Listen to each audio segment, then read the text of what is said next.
ఎందుకు rare earth minerals కి అంత డిమాండ్? యురేనియంకి లేదు, బొగ్గుకు లేదు, పెట్రోలియం ఉత్పత్తులకు లేదు. ఏంటి ఈ రేర్ ఎర్త్ మినరల్స్, వాటి ప్రాముఖ్యత ఏంటి? ఎస్ అండి, ఇప్పుడు రేర్ ఎర్త్ మినరల్స్ అంటే ఈ రేర్ ఎర్త్ ఖనిజాలు అనేవి ప్రపంచ ఆధిపత్యాన్ని నిర్వహించబోతున్నాయి, ఆధిపత్యాన్ని నిర్ధారించబోతున్నాయి. గుర్తుపెట్టుకోవాలి, ఒకప్పుడు నీటి ఆవిరి యంత్రం కనిపెట్టిన బ్రిటన్ ప్రపంచ ఆధిపత్యం వచ్చేసింది. తర్వాత అంటే అప్పుడు కోలు, ఈ కోలు బొగ్గు వల్ల ప్రపంచాధిపత్యం, బొగ్గు నిల్వలు ఎవరి చేతిలో ఉంటే వాళ్ళదయ్యింది 16వ శతాబ్దంలో. అప్పుడు గ్రేట్ బ్రిటన్ ప్రపంచ పవర్ అయింది. తర్వాత పెట్రోలియం రిజర్వ్స్ వచ్చినాయి.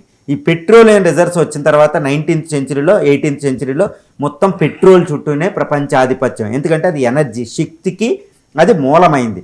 తర్వాత లేటుగా గ్యాస్ రిసోర్సెస్ వచ్చినాయి. తర్వాత అదే సమయంలో పెట్రోలియం ఆధిపత్యం పోకపోయినా uranium, plutonium resources, uranium reserves ఎవరు ఉంటాయో వాళ్ళది ఆధిపత్యం అయింది, అది అయింది. ఇప్పుడు వచ్చింది ప్రపంచాధిపత్యం ఎవరితో అంటే రేర్ ఎర్త్ ఖనిజాలు ఎవరు నిర్ధారిస్తారో, ఎవరి చేతిలో ఉంటాయో వాళ్ళది. సుమారు 17 మినరల్స్ ఉంటాయి పీరియాడిక్ టేబుల్లో. ఈ స్ట్రాన్షియం నుంచి చూస్తే 17 రేర్ ఎర్త్ మినరల్స్ ఉంటాయండి.